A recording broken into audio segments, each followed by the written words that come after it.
Assalamualaikum warahmatullahi wabarakatuh. Bismillah walhamdulillah wassalatu wassalamu ala sayyidina Muhammad ibn Abdullah wa ala alihi wa ashabihi wa man nasarahu wa wala. La hawla wa la quwwata illa billah ma ba'du. Bapak Ibu hadirin hadirat, peserta dan pemirsa kajian Islam virtual Kitab Safinatus Shalah. Selamat sore. Selamat berjumpa kembali bersama saya Haji Ahmad Soleh Marwani di kajian yang ke-16. Sebagaimana biasa, sebelum kita memulai kegiatan kajian, mari kita mengirimkan hadiah suratul Fatihah ila hadratin Nabi sallallahu alaihi wasallam wa alihi wa ashabihi wa azwajihi wa dzurriyyatihil kiram. Al-Fatihah. A'udzu billahi minasyaitonir rajim. Bismillahirrahmanirrahim. Alhamdulillahi Rabbil Alamin. Ar-Rahmanir-Rahim. Maliki yaumiddin. Iyyaka na'budu wa iyyaka nasta'in. Ihdinas siratal mustaqim. Siratal ladzina an'amta 'alaihim ghairil maghdubi 'alaihim waladdallin. Amin. Al-Fatihah. Ila hadrati mu'allifi hadzal kitab Syekh Abdullah bin Umar bin Yahya Al-Hadrami. Al-Fatihah. A'udzu billahi minasyaitonir rajim. Bismillahirrahmanirrahim. Alhamdulillahi Rabbil Alamin. Ar-Rahmanir-Rahim. Maliki yaumiddin. Iyyaka na'budu wa iyyaka nasta'in. Ihdinas siratal mustaqim. Siratal ladzina an'amta 'alaihim ghairil maghdubi 'alaihim waladdallin. Amin. Al-Fatihah. Bismillah hadrati masyayikh ma'ad badal pesantren wa masyayikh ma'ad langitan rahimahumullahu ta'ala wa adaman nafa'ada 'alaina wa lahlina ala auladina dzurriyyatina talamidina bibarakatihim wa barakati ulumihim. Al-Fatihah. A'udzu billahi minasyaitonir rajim. Bismillahirrahmanirrahim. Alhamdulillahi Rabbil Alamin. Ar-Rahmanir-Rahim. Maliki yaumiddin. Iyyaka na'budu wa iyyaka nasta'in. Ihdinas siratal mustaqim. Siratal ladzina an'amta 'alaihim ghairil maghdubi 'alaihim waladdallin. Amin. Bapak Ibu hadirin hadirat, peserta dan pemirsa kajian Islam virtual Kitab Safinatus Shalah yang berbahagia. Pada kajian ke-16 ini kita akan membahas tentang syarat sah salat yang ketiga. Sebelumnya di kajian ke-8 kita sudah membahas syarat sah salat yang kedua, yaitu sucinya badan, pakaian dan tempat dari najis dan hadas. Bismillahirrahmanirrahim. Asyartu tsalitsu dukhulul waqti wa huwa zawalu syamsi lidzuhri. Asyartu tsalitsu, syarat yang ketiga, dukhulul waqti, yaitu masuknya waktu, wa huwa, dan masuknya waktu salat itu, zawalus syamsi, yaitu telah tergelincirnya matahari dari garis khatul istiwa lidzuhri, menunjukkan waktu zuhur. Syarat yang ketiga, bahwa seseorang yang hendak melaksanakan salat itu harus sudah masuk waktu. Bila sholat dilakukan sebelum masuk waktu, maka sholatnya tidak sah. Sholat dianggap sah bila satu, dilakukan ketika sudah masuk waktu. Bila belum masuk waktu, sholat maka tidak sah. Dan yang kedua, mengerti atau tahu bahwa waktu sholat telah masuk. Nah, mengertinya itu atau tahunya itu baik dengan ilmu atau pengetahuan maupun dengan dugaan, ijtihad. Yang dimaksud dia tahu, mengerti bahwa waktu setelah masuk itu dengan ilmu atau dengan pengetahuan maksudnya dia itu ngerti bahwa tanda-tanda fenomena alam matahari bila telah bergeser dari garis khatul istiwa, tambah lagi ada bayangan sedikit, maka itu sudah masuk waktu zuhur. Kemudian habisnya waktu zuhur bila bayangan suatu benda sudah sama persis dengan panjang benda tersebut, maka ini zuhur sudah habis. Bila panjang bayangan suatu benda lebih panjang sedikit dari panjang benda tersebut, maka sudah masuk waktu asar. Kemudian bila matahari sudah terbenam, asar habis, masuk waktu maghrib. Dan begitu selanjutnya. Orang itu telah belajar, dia tahu, kemudian melihat fenomena alam seperti itu, maka berarti orang ini sudah tahu. Atau dengan dugaan hasil ijtihad.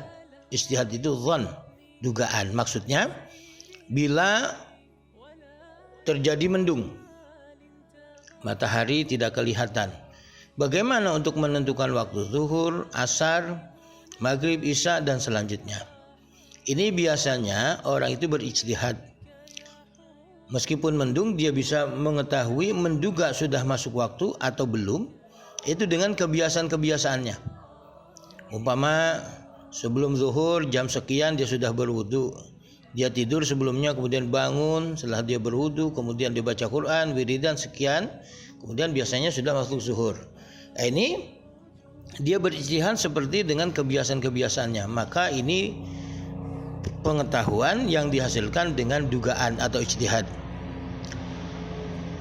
Sehingga sholat yang dilakukan sebelum masuk waktu ataupun sudah masuk waktu tetapi tidak tahu, maka sholatnya tidak sah. Orang itu sholat, melaksanakan sholat, dia tidak mengerti apa sudah masuk atau belum. Begitu dilaksanakan sholat, ternyata memang sudah masuk waktu. Ini sholatnya pun tidak sah. Kenapa? Karena dia tidak tahu. Jadi syaratnya memang sudah masuk waktu, dan yang kedua dia tahu bahwa ini waktu sholat sudah masuk. Tingkat ilmu atau tingkat pengetahuan seseorang terhadap masuknya waktu sholat itu ada 3. Tingkatan yang pertama yaitu berupa pengetahuan atau ilmu. Ilmu atau pengetahuan ini ada 3. Yang pertama diperoleh oleh diri sendiri, dia tahu dengan tanda-tanda fenomena alam tadi. Yang kedua, informasi dari orang yang dapat dipercaya pengetahuannya. Umpama ada orang yang ahli falak, ada seorang kiai yang ahli falak, ada ilmuwan ahli falak, ini sudah masuk waktu. Kita percaya dengannya, maka ini juga merupakan pengetahuan. Dan yang ketiga, pengetahuan berdasarkan dari mendengar suara azan. Ketika kita mendengar suara azan di masjid, oh ini sudah maghrib, oh ini sudah isya, oh ini sudah subuh, oh ini sudah zuhur, oh ini asar. Dari mana? Dari mendengar suara azan. Maka itu pun dianggap sebuah pengetahuan. Selanjutnya tingkatan yang kedua, pengetahuan yang diperoleh berdasarkan hasil ijtihad, itu dugaan. Dugaan, dzan, hasil ijtihad. Ini seperti tadi. Ya, suasana mendung biasanya, atau jam mati, atau lampu mati, sehingga bagaimana udah mendung, lampu mati, atau orang itu tersesat di hutan, di mana tidak dengar suara azan, tidak ada jam waktu, tidak memiliki jam atau jamnya mati dan seterusnya, maka dia berijtihad. Hasil ijtihadnya, dugaan itu merupakan juga pengetahuan. Yang ketiga, tingkatan yang ketiga yaitu pengetahuan yang diperoleh dengan bertaklid kepada seorang mujtahid. Seperti sekarang kita nih, kita ini bukan seorang mujtahid, orang yang tidak punya kapasitas untuk berijtihad. Kita menggunakan hasil ijtihad mereka, apa? Yaitu ketetapan waktu sholat berdasarkan waktu. Kita sudah punya, biasanya di kalender itu ada jadwal waktu sholat untuk setahun. Itu penentuan itu hasil ijtihad orang-orang yang punya kompetensi di bidang itu. Kita hanya mengikutinya, berarti kita taklid kepada mujtahid yang telah menentukan waktu sholat untuk Jakarta, untuk Banten, untuk Jabodetabek, dan seterusnya. Bapak hadirin, ibu-ibu hadirat, peserta dan pemirsa kajian virtual Islam yang berbahagia. Kata zuhur digunakan untuk nama sholat dengan alasan sebagai berikut. Jadi sholat zuhur. Kata zuhur ini digunakan nama sholat ada alasannya. Yang pertama, waktu itu tampak di tengah siang hari. Waktu zuhur itu tampak di tengah siang hari. Yang kedua, sholat yang pertama kali dilakukan oleh Nabi SAW bersama malaikat Jibril alaihissalam adalah sholat zuhur. Dan yang ketiga, sholat itu dilakukan pada waktu panas, yaitu siang hari, tengah terik. Berarti karena dilakukan pada tengah hari, siang hari, maka sholat itu dinamakan sholat zuhur. Kata zuhur menurut bahasa artinya adalah zawal, yaitu tergelincirnya matahari dari garis khatul istiwa atau khatul istiwa. Khatul istiwa itu berasal dari bahasa Arab khatun dan istiwa. Jadi khatul istiwa kita menyerapnya menjadi khatul istiwa. Sedangkan menurut istilah syariat, yaitu sholat fardu yang dikerjakan pada waktu tergelincirnya matahari. Dan sholat ini disebut dengan zuhur karena ia adalah sholat yang pertama kali zahir di dalam agama Islam. Jadi begitu Nabi Muhammad SAW Isra dan Mi'raj dapat perintah sholat 5 waktu, sholat yang pertama kali dilakukan oleh beliau adalah sholat zuhur. Khatul istiwa adalah garis yang melintang mengelilingi bumi pada 0 derajat yang membagi bumi menjadi 2 belahan yang sama, yaitu belahan bumi utara dan belahan bumi selatan. Matahari telah bergeser tergelincir dari garis khatul istiwa, sebab matahari itu 6 bulan ada di kutub selatan, 6 bulan ada di kutub utara. Bila matahari sedang berada di kutub utara, maka bayangan matahari menjorok ke selatan. Begitu juga sebaliknya, bila matahari berada di kutub selatan, maka bayangan matahari menjorok ke arah utara. Menurut Imam Al-Qurdi, sholat zuhur memiliki 5 waktu, yaitu 1. Waktu fadilah. Apa itu waktu fadilah? Yaitu waktu awal atau awal waktu. Kita sholat begitu selesai kumandang azan, kita berwudu, menutup aurat, sholat sunat 2 rakaat, kemudian qomat azan. Ini sholat di awal waktu. Yang kedua, waktu jawaz atau waktu ikhtiar,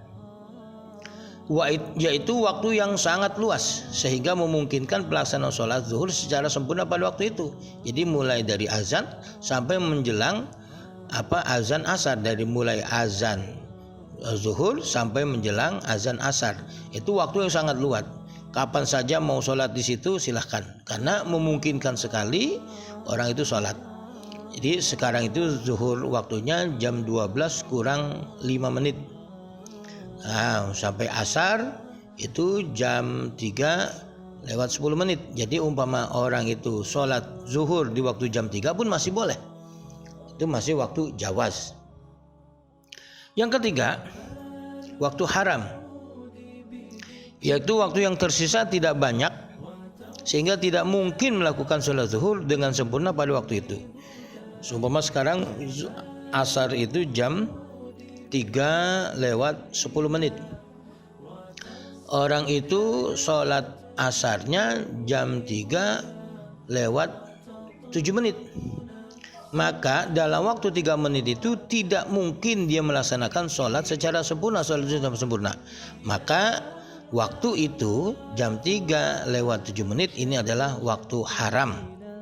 Artinya dia tetap berkewajiban melaksanakan sholat, tetapi menunda-nunda waktu sampai waktu itu, inilah yang diharamkan. Yang keempat, waktu darurat, yaitu waktu yang tersisa sangat sempit sekali, hanya cukup untuk takbiratul ihram saja. Kenapa demikian? Disebabkan karena baru terjadi hilangnya perkara yang menghalangi sholat. Jadi seseorang tadinya belum boleh sholat karena ada yang menghalangi. Seperti apa? Baru selesai haid, dia haid, ya, ketika asar kurang 5 menit, artinya dari mulai jam 12 kurang 5 sampai dengan jam 12 kurang 10 kurang 5, jam 3 lewat 10 waktu asar, ini jam 3 lewat 7 menit. Jadi hanya sisa tinggal 3 menit. Dia belum mandi haid dulu, setelah mandi dia berwudu, kemudian nutup aurat. Begitu takbiratul ihram, azan asar. Nah, ini namanya waktu darurat. Bagaimana? Lanjutkan sholatnya, teruskan sampai sempurna.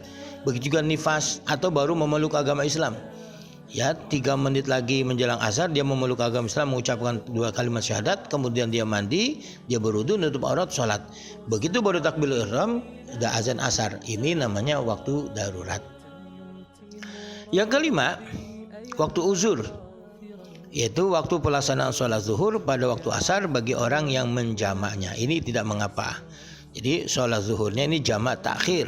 Sholat zuhurnya dilaksanakan pada waktu asar, dan meninggalkan sholat zuhur pada waktu itu ditunda sehingga pada waktu asar, ini tidak mengapa karena tidak berdosa. Karena apa? Dia menjamaknya.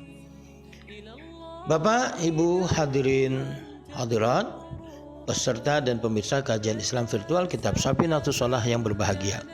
Selanjutnya waktu asar. Wa bulughu dhilli kulli syai'in mithlahu zaidan ala dhillil istiwa' lil asri.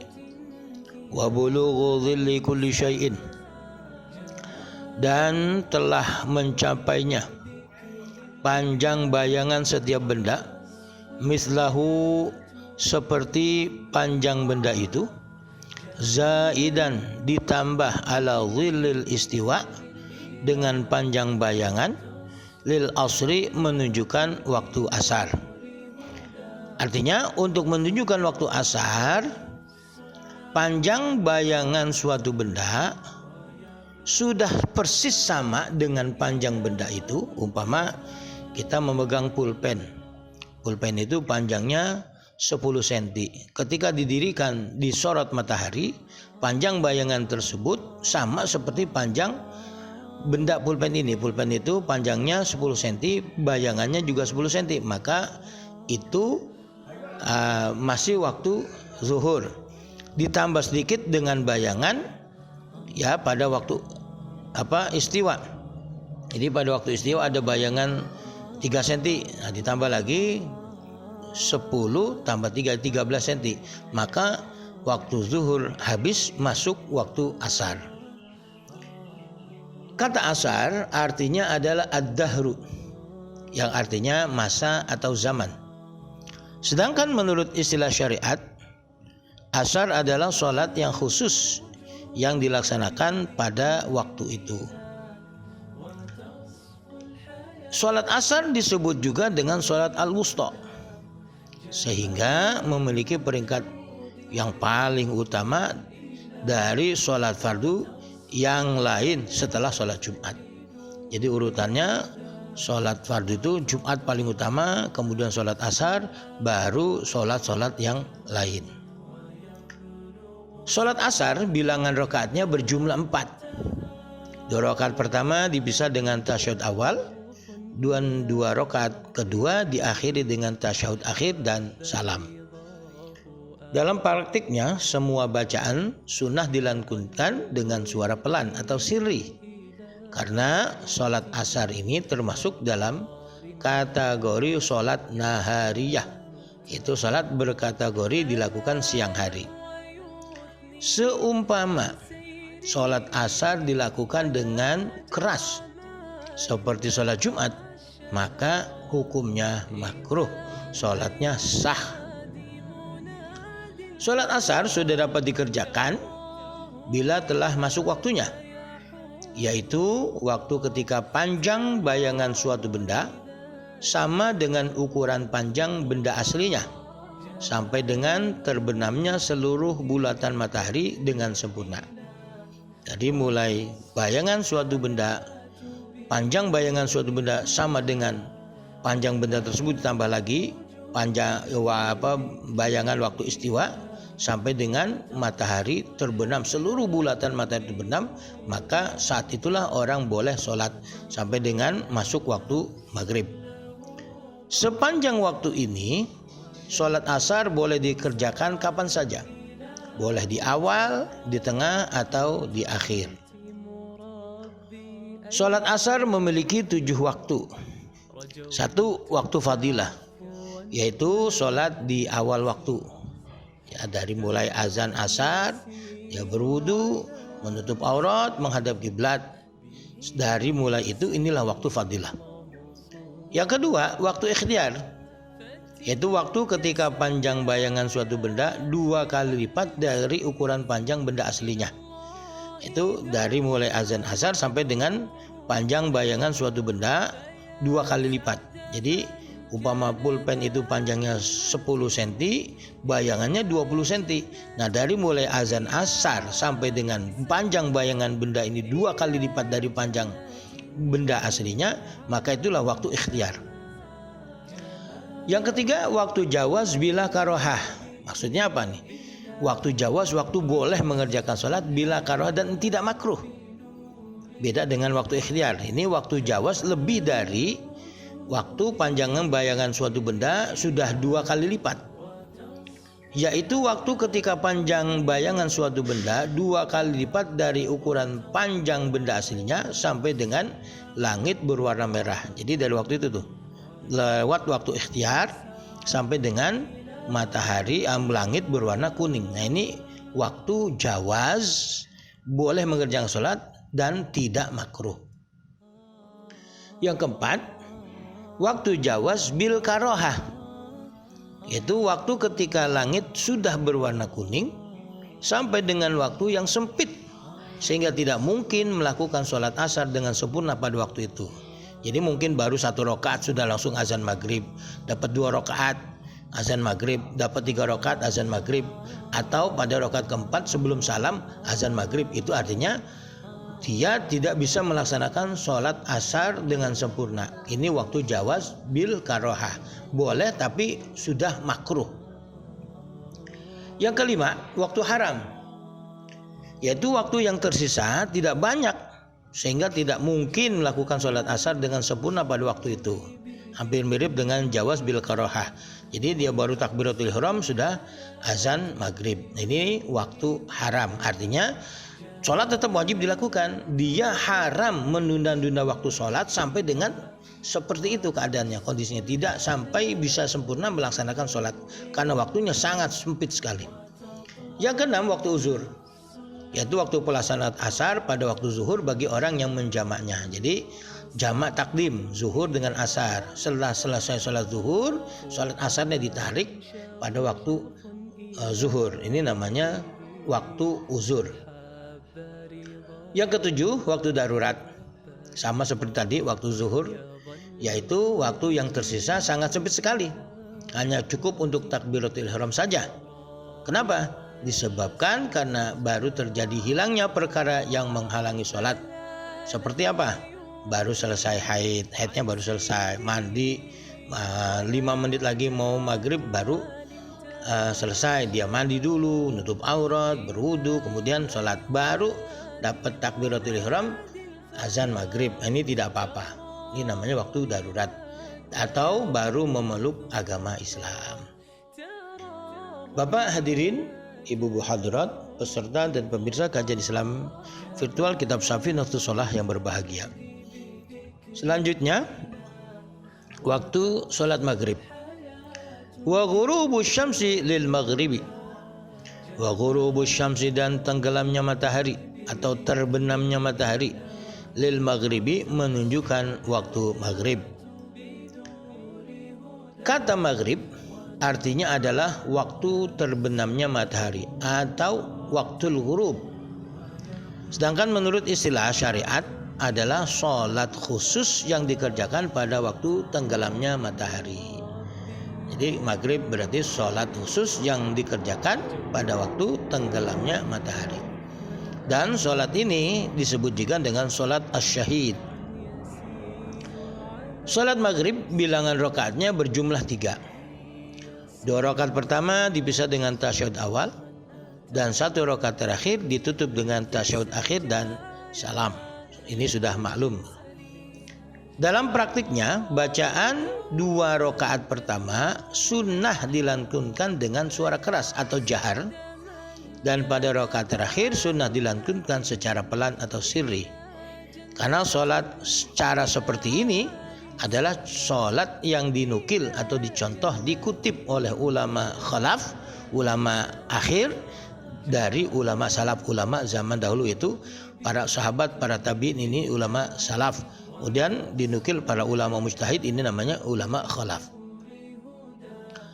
Sholat maghrib sudah dapat dikerjakan bila telah masuk waktunya, yaitu waktu ketika matahari terbenam dengan sempurna, yaitu seluruh bulatan matahari sudah terbenam sampai dengan sinar yang berwarna merah ikut terbenam.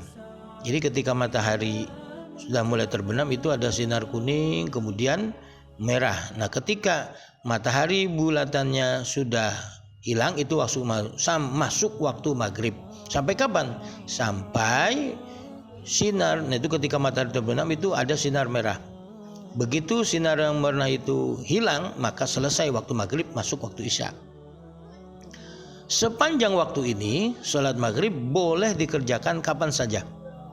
Boleh di awal, boleh di tengah, atau juga boleh di akhir. Sholat maghrib memiliki 7 waktu, yaitu 1 waktu fadilah, yaitu sholat di awal waktu. Yang kedua waktu ikhtiar, yaitu waktu dari mulai matahari terbenam sampai dengan menjelang sinar merah hilang. Kemudian waktu jawaz bila karohah, boleh sampai tapi makruh, tanpa makruh, itu sampai menjelang sinar berwarna merah hilang.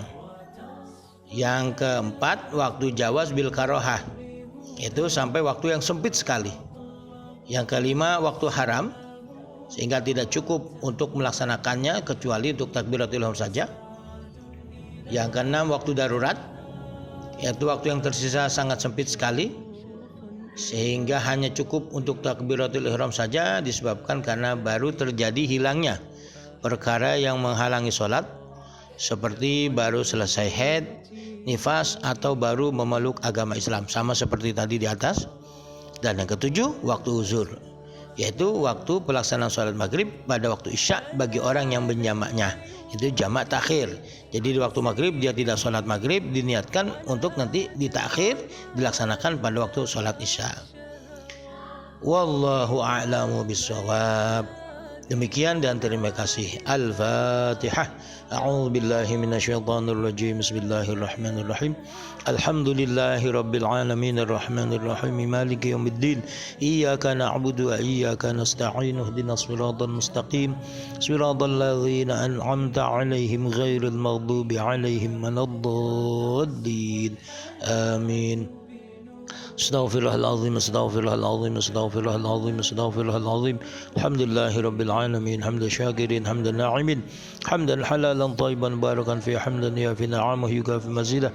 Ya Rabbana lakal hamdu wa laka syukur kama yanbaghi li jalali wajhikal karim wa 'azimi sultanik.